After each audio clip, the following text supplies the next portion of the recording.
तो इस कहानी की शुरुआत होती है एक रो एजेंट से, जिसने अपने सभी मिशन को सक्सेसफुल बनाया है। लेकिन इस पूरी कहानी में यहाँ रो एजेंट को किसी मिशन पर नहीं, बल्कि उसकी एंट्री अलग अंदाज में हुई है, जो कि आने वाले कुछ समय में आपको पता चल जाएगा। तब तक मैं कहानी को बिना इधर उधर किए डायरेक्ट स्टार्टिंग पर आता हूँ। इस कहानी के हीरो हैं साउथ में का स्टार थलापति विजय सर, जो कि रो एजेंट के किरदार को निभा रहे हैं, और उनका इस फिल्म में नाम वीर है, जिसको बांग्लादेश में उमर ज्यादा टेररिस्ट को पकड़ने के लिए रो ने भेजा था। जहां पर दिखाया गया है कि उमर ज्यादी की कार को उड़ाकर मिशन को सक्सेसफुल बनाया गया, लेकिन उस मिशन के दौरान एक बेकसूर लड़की मारी गई। हमारे रो एजेंट को इसका गहरा सदमा लगा। कहानी यू टर्न लेती है 11 महीने बाद, जहां वीर डॉक्टर से मिलता है और लड़की के हादसे के कारण थोड़ा डिप्रेस भी होता है। उसकी हालात को देखकर डॉक्टर भी परेशान था। डॉक्टर उसे अपने साथ दिल्ली लेकर जाता है अपने किसी दोस्त की शादी में। वहाँ उसकी मुलाकात प्रीति से होती है। प्रीति की सगाई हो चुकी थी, लेकिन वह अपने मंगेतर से बिल्कुल खुश नहीं थी। वह यह सब वीर को बताकर उसे वॉशरूम में वही प्रपोज कर देती है। वीर भी उसके प्रपोजल को एक्सेप्ट कर लेता है और बताता है कि वह रो में काम किया करता था, लेकिन बच्ची के हादसे के कारण वह रो छोड़ चुका है। यह सुनकर प्रीति जिस ऑफिस में काम करती है, वही उसे भी नौकरी करने को कहती है और अपने बॉस से मिलवाती है। प्रीति का बॉस उसे नौकरी पर रख लेता है। अब कहानी आगे बढ़ती है। कहानी में दिखाया गया है अब वीर, प्रीति, बिरजू वॉचमैन और उन सब का बॉस एक मॉल के मालिक से मिलने जाते हैं। वे जिस मॉल में जाते हैं वह मॉल हाईजैक हो चुका था। आतंकवादियों ने सभी को बंदी बनाकर उन्हें वही कैद कर लिया, लेकिन वीर, प्रीति, बिरजू और बॉस जैसे तैसे आतंकवादियों से बच मॉल में ही बना हुआ बड़ा पोस्टर फाड़कर उसके पीछे वाले कमरे में छुप जाते हैं।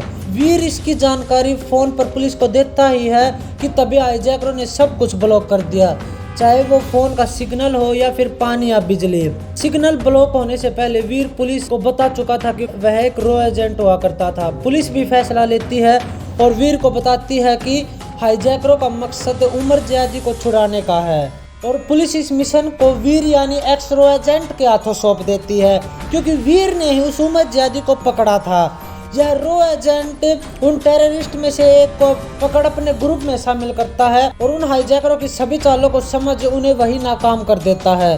कहानी आगे बढ़ती है। तब तक वीर 40 होस्टेजेस को बचा चुका था और लगभग टेररिस्ट के आधे ग्रुप को भी मार चुका था, लेकिन हाईजैकरों के लीडर का पता ही नहीं चल पाया, क्योंकि उसने फेस मास्क जो पहना हुआ था, जिस कारण कोई उसे पहचान नहीं पाया, और वह भी उन 40 होस्टेजियों में से शामिल हो गया और उन सब की जानकारी लेकर एसी वेंटिलेटर से निकल गया। लेकिन तभी कहानी में पता चलता है इस हाईजैकिंग की सारी प्लानिंग देश के होम मिनिस्टर की थी, क्योंकि इलेक्शन का लगभग 1.5 महीने का समय बचा हुआ था। इसलिए इसे राष्ट्रीय मुद्दा बनाकर होम मिनिस्टर प्राइम मिनिस्टर बनना चाहते थे। उस मिनिस्टर की वाइफ और बेटी भी उस मॉल में थी। इस बीच कहानी में एक ऐसा ट्विस्ट आता है जो शायद उसे मेरे सुनने से नहीं बल्कि बीस्ट मूवी देखकर मजा आएगा। या 10 मिनट का सीन देखकर मेरे भी रोंगटे खड़े हो गए थे, तो मैं ज्यादा उनके बारे में नहीं बताऊंगा। अब कहानी आखिर तक आ चुकी है। अब कहानी का आखिरी छोर आ चुका है। हाईजैकरों को भी पता चल चुका था कि अब इस मॉल से निकलना लगभग नामुमकिन है, लेकिन उन्हें कोशिश तो की। सारे होस्टेजेस को लाइन में खड़ा कर दिया गया और मॉल का मेन गेट खोला गया।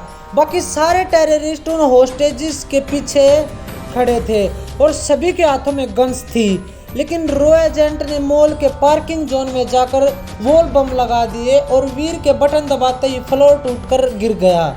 सारे होस्टेजेस तो बच निकले, पर टेररिस्ट को पकड़ लिया गया।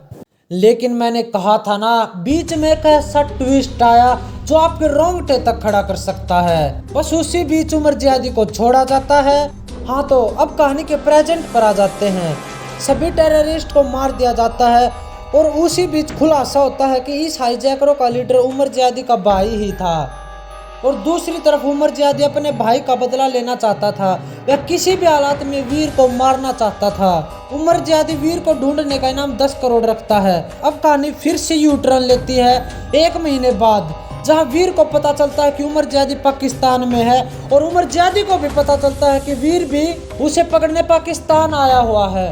तभी उमर जियादी के पास बॉम्ब फटता है और उसे उसके ही बंदों के बीच जेट में बिठाकर उड़ान भरी जाती है। उस जेट का पीछा दो पाकिस्तानी राफेल भी करती है और मिसाइल दागती है।